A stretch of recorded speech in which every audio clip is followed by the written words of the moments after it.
kita sudah bahas bahwasanya kita sekarang berada di babak keempat, fase keempat, periode keempat perjalanan sejarah umat Islam yang disebut dengan era mulkan jabriyatan, era para penguasa yang memaksakan kehendak mereka.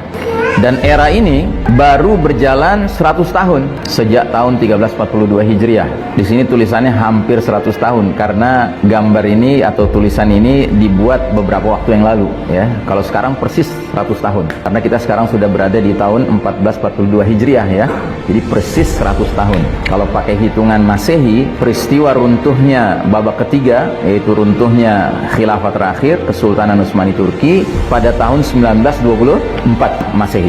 Dan kita kemarin memasuki tahun 2021. Nanti tanggal 3 Maret 2021 berarti persis 97 tahun kita berada di babak keempat pakai hitungan kalender Masehi. Nanti 2024 baru persis 100 tahun kalau pakai hitungan kalender Masehi. Nah, jadi babak keempat ini merupakan babak paling kelam dalam sejarah umat Islam. Makanya di dalam skema ini berada di bawah garis merah ya. Garis merah ini batas kapan umat Islam sedang berjaya dan kapan umat Islam sedang terpuruk. Nah, kita waktu masih di babak pertama, babak kedua, babak ketiga, kita merupakan umat yang berjaya, dan itu berjayanya lama sekali, 1342 tahun sejak peristiwa hijrah. Kita berjaya, kita memimpin umat manusia. Namun qadarullah, Allah mentakdirkan sunnatut tadawul, sunnah pergiliran terjadi. Allah cabut hak kepemimpinan dunia dari tangan umat Islam dan Allah serahkan kepada kaum kafir barat ya, al-Yahud wan Nasara. Dan sudah barang tentu semenjak mereka yang memimpin dunia ini tidak mungkin mereka melanjutkan sistem iman tauhid, tidak mungkin, karena mereka beriman kagak, bertauhid kagak. Lalu yang mereka perkenalkan sistem apa? Ya sistem kafir syirik, mau tidak mau ya. Mana mungkin orang kafir mimpin tapi pakai sistem iman, kan nggak mungkin. Istilahnya jaka sembung itu, nggak nyambung itu ya. Terlalu jauh mimpi kita bahwasanya dunia dipimpin orang kafir tapi akan merelakan sistem iman tauhid tetap tegak, kan nggak mungkin, mustahil itu. Sebagaimana mustahilnya ketika orang beriman yang memimpin dengan kepemimpinan yang benar, dia menegakkan sistem iman tauhid, dia akan membiarkan ada sistem kafir yang tetap tegak, tidak mungkin. Makanya logika dasarnya sederhana. Kalau ada orang mengaku beriman memimpin sebuah keadaan di mana sistem kafir tetap tegak, ya, ini kepemimpinan yang perlu dipertanyakan.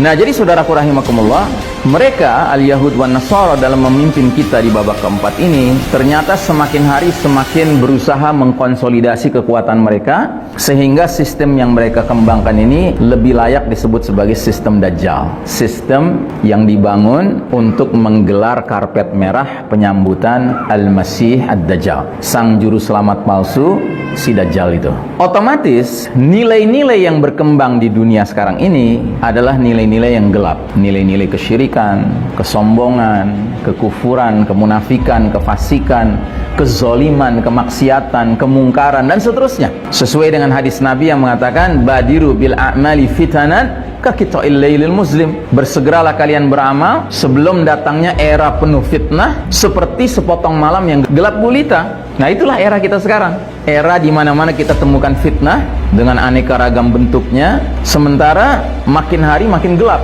dunia ini karena dikepung oleh nilai-nilai yang gelap. Yang jelas ada sebuah sunnatullah yang juga harus kita yakini. Apa itu? Ketika Allah menilai bahwa peradaban telah melampaui batas ya kezalimannya, maka Allah yang maha pemberi balasan pasti akan menimpakan azab yang pedih yang skalanya sesuai dengan skala kezaliman itu. Kalau kezalimannya skalanya skala lokal, ya azabnya azab lokal. Kalau skalanya skala regional, ya azabnya azab regional. Kalau skalanya global, azabnya apa? Azab yang global juga. Dan perlu kita ketahui bahwa sistem kafir syirik yang sekarang berkembang ini semakin hari semakin menunjukkan keasliannya. Contoh, kita sekarang ini mungkin tidak menyadari bahwa pengkondisian kita untuk benar-benar menyaksikan tegaknya New World Order, tatanan dunia baru, itu sudah semakin jelas, sudah makin kelihatan. Nggak tahu Anda mengikuti atau tidak, tapi saya sarankan untuk coba mengikuti sekalipun sumber-sumbernya kebanyakan bukan berbahasa Indonesia, berbahasa Inggris. Itu sudah mulai banyak pakar di barat yang memberikan sinyal peringatan bahwa para pemimpin-pemimpin kelas dunia ini merancang sebuah skenario namanya The Great Reset. Nanti nggak istilah itu? Anda tahu reset? Tahu reset? Ya, jadi kalau misalnya HP Anda udah mulai susah gitu ininya, ngirim pesan ya kan, udah mulai terasa berat gitu ya, Anda harus riset kan, atau restart kan gitu. Nah ini mereka, para pemimpin dunia sekarang ini, termasuk orang-orang kaya dunia sekarang ini, mereka itu melontarkan sebuah ide namanya The Great Reset. Jadi dunia ini harus melakukan riset besar-besaran. Dan ini dikaitkan dengan apa? Dikaitkan dengan COVID. Jadi seperti kita ketahui, efek dari menyebarnya COVID ini, apalagi semenjak WHO mengumumkan ini sebuah pandemik, maka berbagai pemerintahan berbagai negara memberlakukan lockdown. Dan lockdown itu otomatis mempengaruhi ekonomi. Nah, makanya gagasan Great Reset ini yang pertama kali melontarkan siapa? Yang pertama kali melontarkan adalah ketua sebuah badan dunia yang namanya World Economic Forum. Jadi Forum Ekonomi Dunia. Jadi ceritanya mereka orang-orang pinter nih dan orang-orang berpengaruh.